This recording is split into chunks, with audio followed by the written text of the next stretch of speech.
Bienvenue sur Breloque. Aujourd'hui, on va parler d'une Rolex de légende. On va parler de la Sea-Dweller Comex, montre exceptionnelle. Et en plus de ça, on va le faire avec la présence de Xavier Meniscus, qui n'est d'autre qu'un ancien plongeur de la Comex et qui est surtout recordman du monde de plongée souterraine à 286 mètres de profondeur. Exact. C'est exact, merci à vous, merci de m'accueillir. Hop, hop, hop, hop, hop. Avant de poursuivre, on est sur le montage de la vidéo et on tenait à vous préciser à quel point on avait été ému et touché par cette rencontre et par la vie de Xavier. Absolument. Et puis au-delà de ça, si on est fasciné par Rolex, c'est parce que c'est une marque qui a une histoire de fou. Et Xavier est l'une de ces personnes qui a contribué à rendre l'histoire de Rolex absolument fascinante.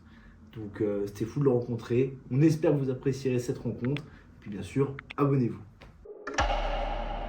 Merci à toi d'être venu à Annecy nous rencontrer pour nous présenter cette Sea-Dweller Comex, puis aussi pour nous parler de ta carrière, de ce que tu as fait avec cette montre, parce que vous le savez, chez Breloque, nous ce qu'on aime bien, c'est les histoires qu'il y a derrière les montres, avant toute chose, parce que c'est ce qui les rend si belles et si intéressantes. Et la Comex, c'est peut-être sans doute l'une des Rolex les plus mythiques, on va le dire. Emblématique, ouais, c'est une montre qu'on apprécie, qu'on a des souvenirs avec, des souvenirs de chantier, des souvenirs personnels. Ça, c'est vrai qu'on va revenir bien sûr sur ce que tu as pu faire avec cette montre. Mais avant toute chose, on va déjà s'intéresser à toi, avant qu'il y ait le tutoyer les abysses. Qu'est-ce qui t'a donné envie de faire de la plongée?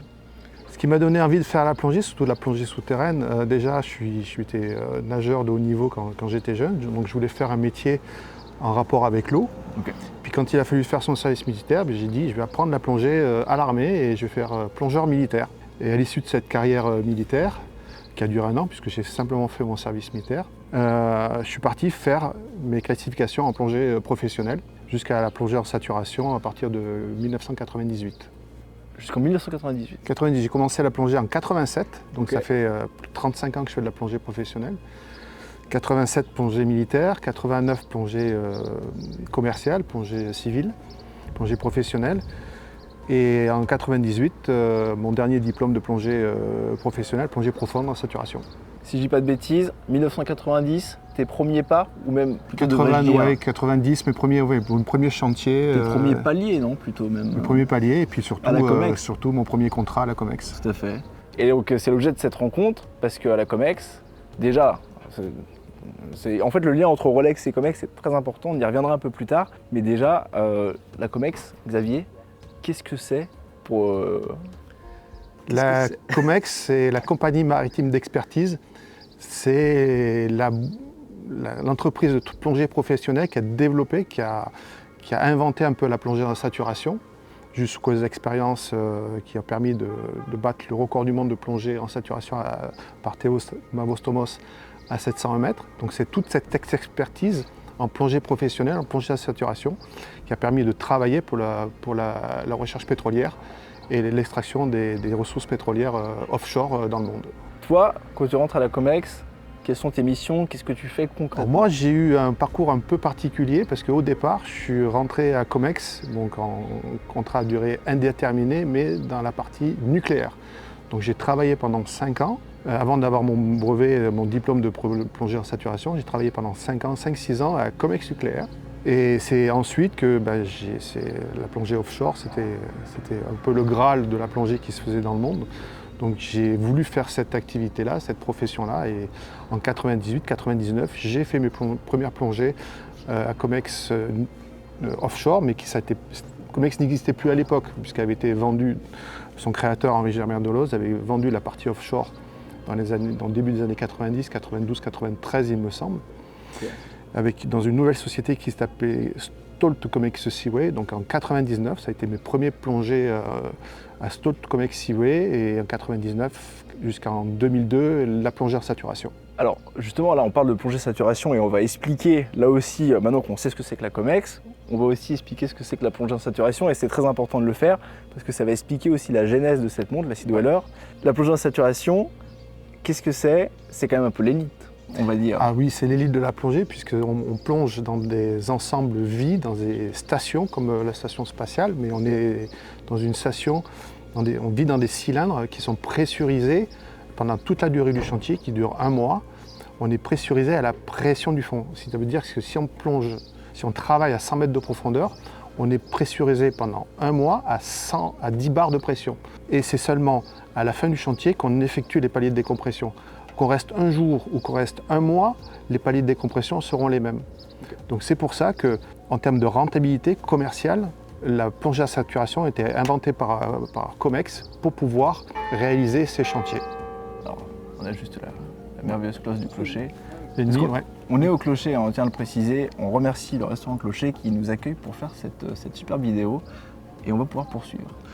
Par rapport à ça aussi, par rapport à la plongée en saturation, on va quand même bien préciser que toi, quand tu allais bosser, tu vivais concrètement en confinement enfermé, isolé dans un ensemble, dans des cylindres, dans des cuves qui faisaient à peu près 2 mètres 20 de diamètre sur 6 mètres de long. Alors si on résumait un peu ta journée type de travail, enfin du coup c'était pas des journées, c'était beaucoup plus long.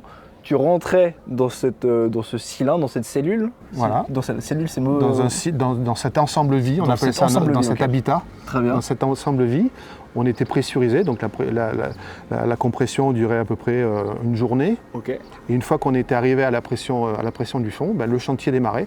Ça veut dire qu'on rentrait dans une tourelle. Cette tourelle se désolidarisait de l'ensemble vie, descendait au fond, à 100 mètres par exemple.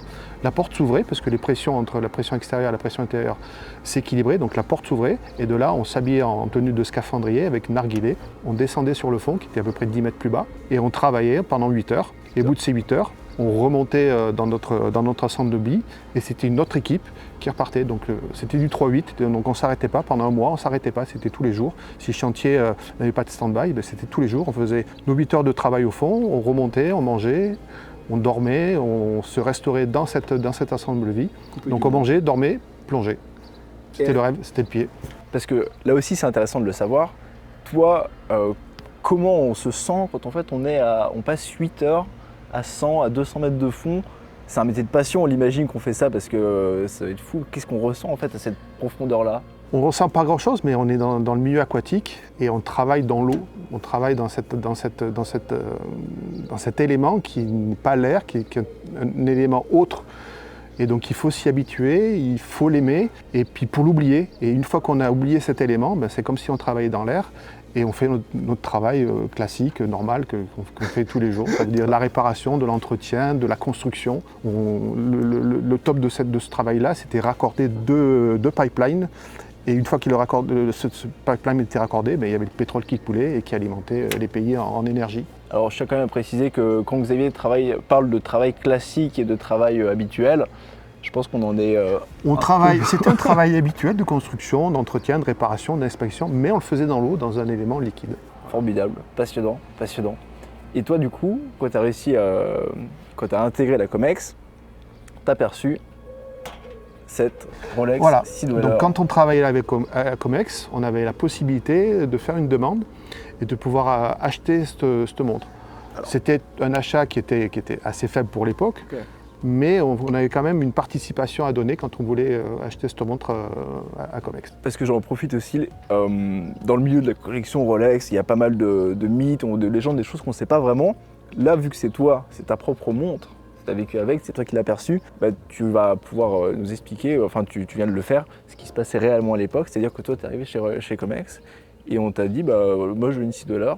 Et du coup, tu allais chercher ta $6, c'est ça? Voilà, c'est ça. Okay. En étant salarié à la Comex, on avait la possibilité de faire une demande et quand elle était accordée, on avait cette montre, on achetait cette montre. Formidable. Mais on l'achetait, on ne donnait pas. Elle n'était pas donnée, ouais. C'était pas un mythe. Donc, dans certaines conditions, notamment des expériences où c'était une montre qui était offerte, ou certains événements, mais dans la majorité des cas, c'est une montre qu'on faisait la demande et qu'on achetait à un prix réduit, certes, mais qu'on avait une petite participation à donner pour l'avoir. Très bien. Et alors du coup, j'ai une question qui semble assez banale, mais qui est quand même importante. Pourquoi, quand on est plongeur à la Comex, on porte une Rolex? Pourquoi on ne peut pas porter une autre montre? Parce que c'est la meilleure des montres pour plonger. Ah. Voilà, tout simplement. Que ce soit la Submariner ou la Seedweller, il n'y a pas mieux pour plonger avec. C'est une montre. Et surtout la Seedweller, pour plonger en saturation avec sa valve hélium, C'était la mode qui permettait de travailler et surtout de faire la décompression après. Parce que quand on utilisait une montre normale, moi, pour partir en chantier, je vais vais pas prendre une montre toute simple, une Casio, une G-Shock, voilà, comme ça, si je la casse, c'est pas grave. Le problème, c'est que quand on faisait la décompression, eh bien, le hublot, il sautait avec la décompression parce que l'hélium rentrait à l'intérieur de cette montre, comme c'est une molécule très très fine, inexorablement pendant un mois, elle avait le temps de rentrer molécule par molécule. Et comme la décompression était plus rapide, même si elle était très lente, l'hélium n'avait pas de temps de sortir de la montre et donc faisait sauter la vitre de la montre. Donc c'est pour ça que Rolex, en partenariat avec la Comex, a inventé cette petite valve hélium qui permettait à l'hélium de s'échapper pendant nos phases de décompression. Et c'est là on se rend compte que c'est passionnant et tu as dit quelque chose qui je pense à Hugo et à moi me fait beaucoup plaisir, c'est que aujourd'hui quand on parle de Rolex, il y a souvent cette aura, voilà, une montre qui coûte cher. Mais en fait ce que les gens oublient et que ne voient pas... C'était un outil de travail. Toi c'était ton outil de travail, tu plongeais avec? Je plongeais avec, oui, parce que, comme je vous dis, il n'y avait rien de plus fiable. Au bout d'une ou deux saturations et qu'on avait sorti à chaque fois la montre, il fallait la jeter, ça coûtait cher. Vous remplaciez à chaque fois, il fallait remplacer le verre. On s'est dit, bon ben voilà, on va la prendre et puis comme ça... Alors, permets-moi de te poser une question toute très innocente. Hein. Sur cette montre-là, sur la Sea Dweller, il y a une date. Et c'est vrai que pour nous autres qui ne faisons pas de la plongée à saturation, et qui n'ont pas forcément de la plongée tout court, on ne voit pas l'intérêt d'avoir une date sur une montre. Alors est-ce que toi, durant ta phase de travail qui était longue, tu servais de ta date? On est enfermé. On est enfermé dans une boîte. Donc c'était bien de savoir combien de temps on était dans cette boîte et combien de temps il nous restait dans cette boîte. Et puis surtout, ça nous permettait de savoir le nombre de jours dans laquelle depuis combien de temps on était pressurisé, et puis on comptait les sous aussi, parce que la plongée de saturation c'était aussi un métier très très bien payé pour l'époque. Ouais, en même temps les risques étaient énormes. Les risques étaient énormes, c'était de la plongée quand même spatiale, puisqu'on peut assimiler, les spationautes, les astronautes ont à peu près les mêmes contraintes que nous, mais dans l'autre sens. Donc on peut assimiler notre travail à du travail de cosmonaute, le travail de spationaute, oui. Ok. Moi je me régale, hein. Ce matin je me suis levé, j'étais, mais bien avant, déjà quand tu nous as contactés, puis qu'on a programmé tout ça, j'étais surexcité. Ça me fait plaisir de vous profiter, de poursuivre mon expérience, de parler de cette montre, de parler de son histoire. C'est clair, la Comex en elle-même est une pièce qui est légendaire dans l'univers de Rolex. Ça fait partie d'une expérience de vie qui a été assez enrichissante pour moi, ouais, c'est vrai. Et ce qui est fou pour nous aujourd'hui avec Hugo, c'est de rencontrer, pas seulement la rencontre avec la montre qui est déjà un mythe, mais c'est de rencontrer surtout le personne qui l'a porté, toi en l'occurrence. Et ça, c'est un grand plaisir et j'en profite encore pour te remercier. Merci à vous. Mais d'ailleurs, tu seras récompensé d'un très joli cadeau que une nouvelle Rolex. J'aimerais beaucoup. Le lien entre Rolex et la Comex, je ne sais pas si tu le connais, ça a commencé dans les années 60. Dans les années 60, oui. C'était un partenariat. Ouais, c'était un partenariat qui était pour 50-50. Comex avait besoin d'une montre fiable pour travailler, pour ses chantiers. Et Rolex avait besoin de développer une montre fiable pour tout le monde, pour la plongée.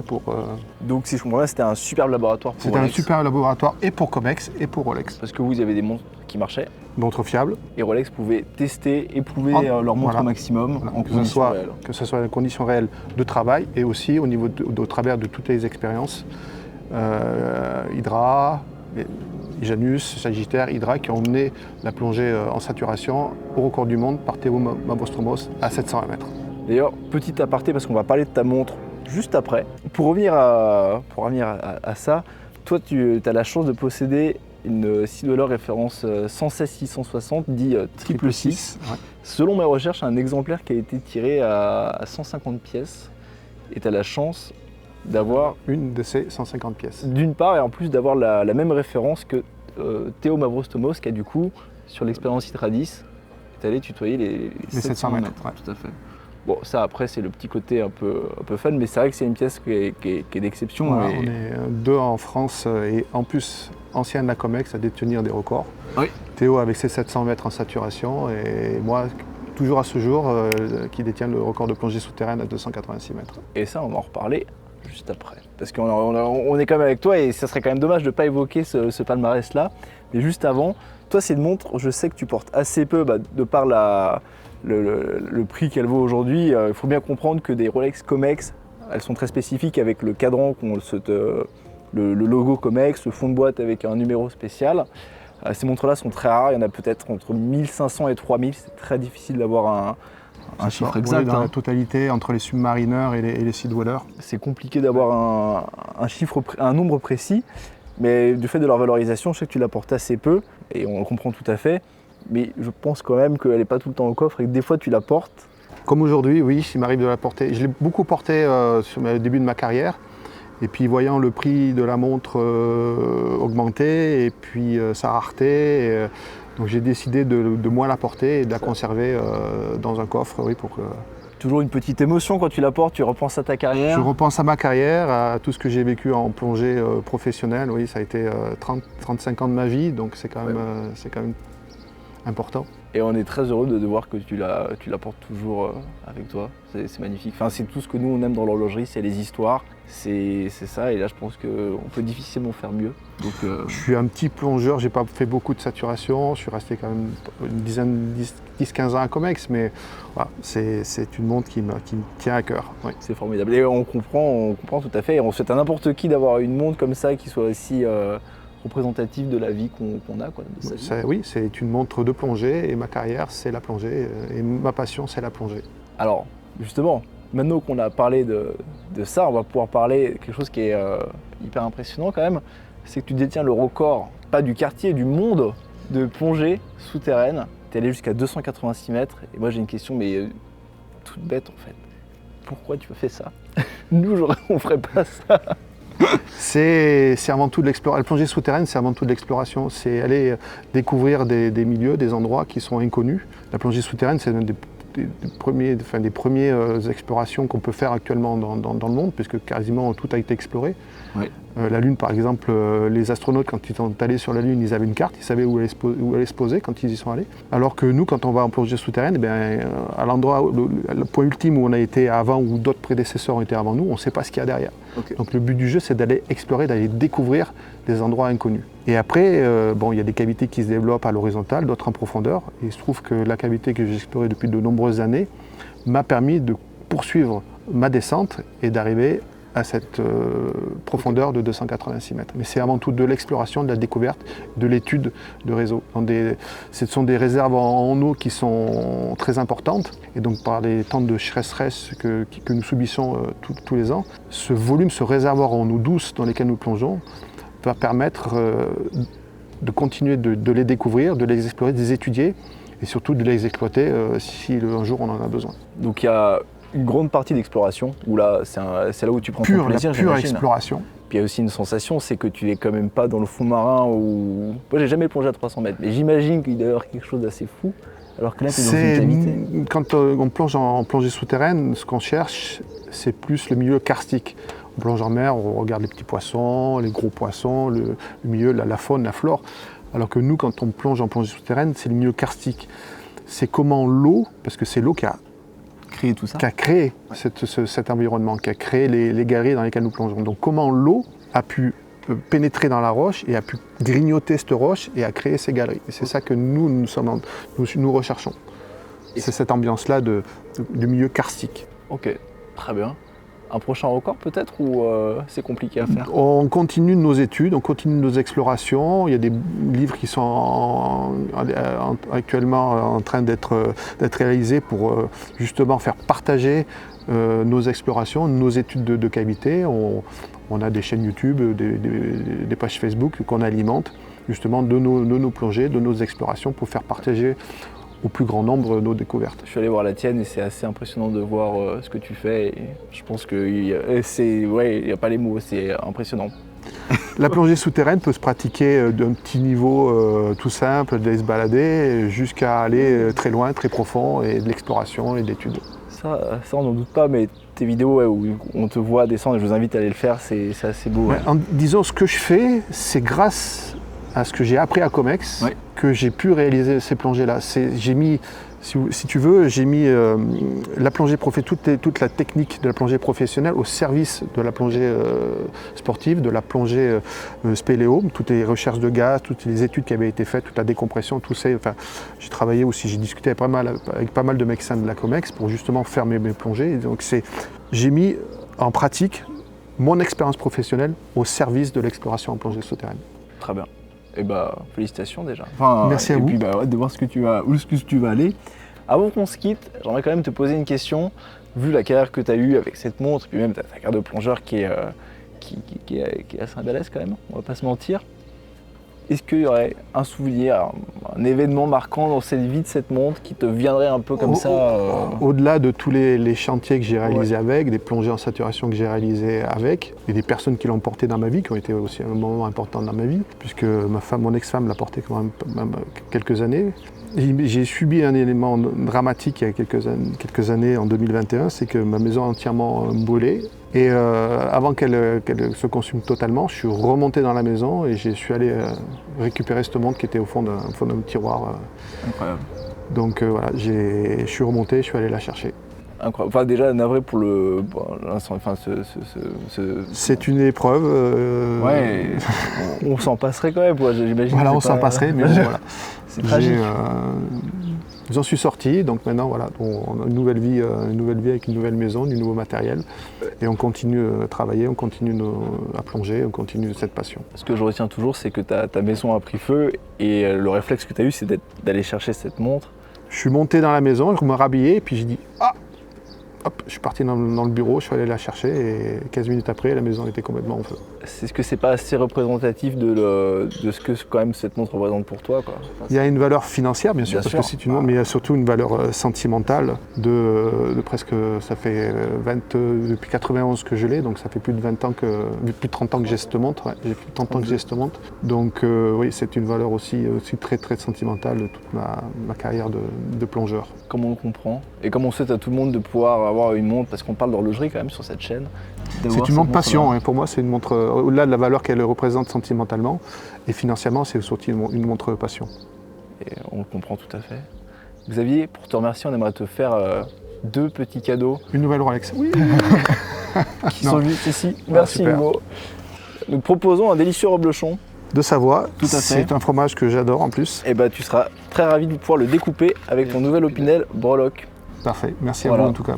Merci d'être venu. Merci de m'avoir accueilli. Bah non, de parler de cet objet. Et de ta vie surtout. Et de ta vie. Merci à toi Xavier. Si vous aimez cette vidéo, vous pouvez mettre des commentaires. Allez voir la chaîne YouTube de Xavier et même le palmarès que Xavier a, c'est pas rien. Et puis on se dit à très bientôt pour une prochaine vidéo. Merci à vous. Merci Xavier. Merci.